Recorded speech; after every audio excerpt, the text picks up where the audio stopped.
कोण म्हटलं? बाई म्हणे का बैल म्हणे? बाई. काय म्हणे? खर. खर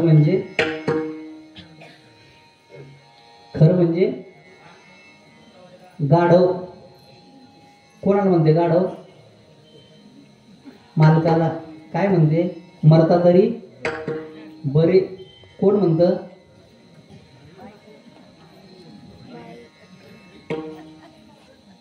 खर आणि नर मध्ये किती अंतर आहे?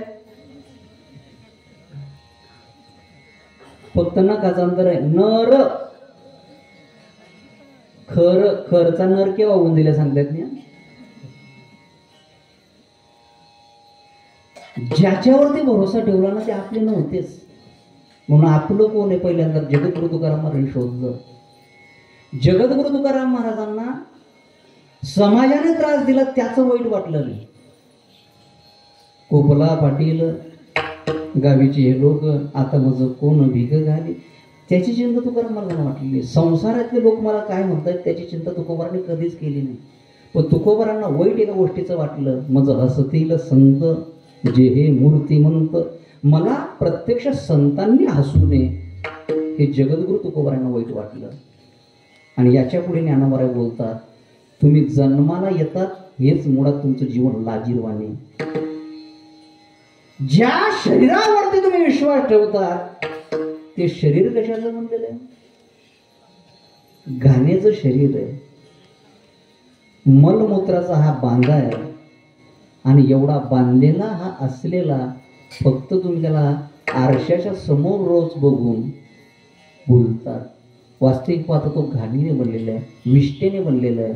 आणि मलमूत्राचा विष्ठेचा बनलेला हा साचा तुम्ही आयुष्यभर वागतायत. भगवान ज्ञानोबा म्हणतात, जन्माला येणं हेच मुळात लाजीरवाण आहे. लाज काढलेली ज्ञानोबारायांनी. आणि जगद्गुरु तुकोबाराय म्हणतायत, माझ्या जीवनामध्ये मला हे मिळालेलं शरीर आहे, पण हे शरीर योग्य मार्गक्रमाकडे गेलं पाहिजे. काही वाट लावणारे भेटतात आणि काही वाट दाखवणारे भेटतात. संसारातले लोक बहुतेक वाट लावणारे भेटतात, पण परमार्थामध्ये वाट दाखवणारे भेटतात. भगवान ज्ञानोबारांचा मार्ग दाखवणारे जगद्गुरु तुकाराम महाराजांना कोण आहेत? मार्ग दावणी गेले आधी दया निधी संत ते तेनेची पण ते चालू जाता न पडे गुंता कोठे काय. भगवान ज्ञानोबा कोण आहे ते जगद्गुरु तुकोबारांना लक्षात आलं. माझ्या जीवनामध्ये जेवढ्या माझ्या आईपेक्षा सर्वश्रेष्ठ प्रेम जर कोणी माझ्यावरती केलं असेल तर माझ्या ज्ञानोबारांनी केलेलं आहे. लेकुराचे हित लेकुराचे हित लेकुराचे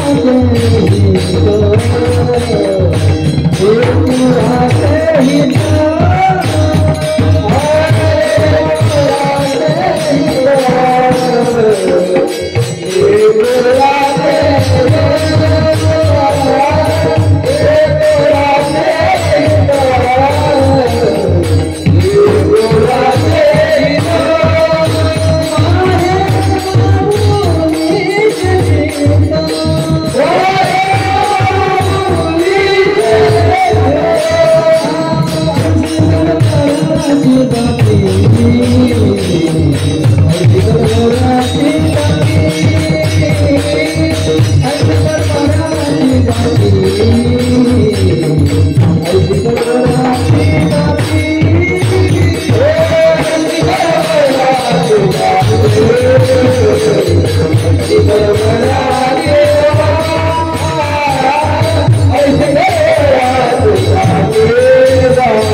जगद्गुरु तुकाराम महाराजांचं वय आहे 42 वर्ष आणि वशीला कोणाकडे लागत नाही. आता मला या जगामध्ये राहायचं नाही तुकोबाराने ठरवलं आणि तुकोबाराय जाण्याकरता निघाले, पण वशीला लागत नाही. पहिला निरोप संताधिकांकडे पाठवला, पण अजूनही निरोपाचं उत्तर आलं नाही. जगद्गुरु तुकाराम महाराजांनी ठरवलं आता देहूमध्ये राहायचं नाही, वशीला कोणाकडे लावायचा. म्हणून ज्ञानोबारायांकडे आळंदीला 17 किलोमीटरचा प्रवास जगद्गुरु तुकाराम महाराज करतायत. आळंदीला येत आहेत. आळंदीला आल्यानंतर जणू ज्ञानोबारायांकडे ज्या पद्धतीने रामप्रभूंना भेटत असताना भरताचं बोलणं आहे. काय बोलतोय भरत? आ तो गया हूँ मगर जानता हूँ तेरे दर पे आने के काबिल नहीं हूँ, खतावार हूँ मैं, गुनहगार हूँ मैं, तुझे मुंह दिखाने के काबिल नहीं हूँ, माना कि दाता है तू कुल जहां का, मगर तेरे दर पे आया हूं मैं आके, वफादार हूं मैं, माना गुनहगार हूं मैं, जिसे मैं चुकाने के काबिल नहीं हूं, मैं तो इतना कर्जदार हूं कि कर्ज चुकाने के काबिल भी नहीं हूं। भरत जी जैसे राम जी को कहते हैं वैसे तुकाराम महाराज म्हणतायत जसं भरताने पुढे बोललेले आहे, अगर नाथ देखोगे अवगुण हमारे तो भाव से कैसे लगेंगे किनारे, अगर नाथ देखोगे अवगुण हमारे तो भाव से कैसे लगेंगे किनारे।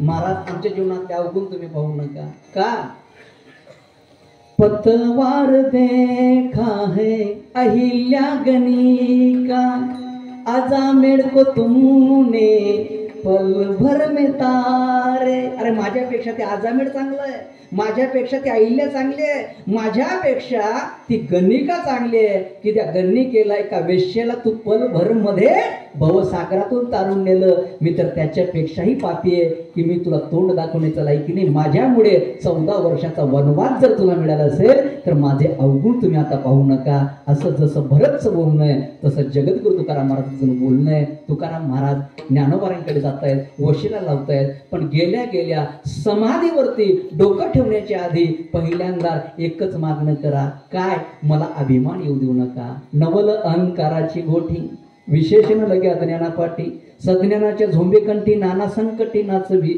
माझ्या जीवनामध्ये कुठल्याही प्रकारचा अहंकार येऊ देऊ नका, मी मान असेल, श्रीमंत असेल, आपली श्रीमंती कुठपर्यंत, आणि जगद्गुरु तुकोबाने बोलतायत माझ्या ज्ञानोबारांची श्रीमंती कुठपर्यंत, जयाने ग जयाची दारी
सोन्याचा श्रीमंत कोण आहे तर माझे ज्ञानोबा आहेत, जयाचे द्वारी सोन्याचा पिंपळ अंगे से बड रेडा बोले, आपले श्रीमंत दाखवू नका, आपल्यापेक्षा श्रीमंत ज्ञानोबा आहे किती मोठे, ज्ञानदेव वैष्णव मोठा, मग ज्ञानोबासारखं मोठं कोण आहे, मग ज्ञानोबासारखं श्रीमंत कोण आहे, मग ज्ञानोबा जर एवढे मोठे आहेत तर ज्ञानोबांकडे तुकाराम महाराज वशीला लावतायत, पण कसा वशीला लावतायत, वर्णन करतायत, काय वर्णन करतायत, अभंगाच्या पहिल्या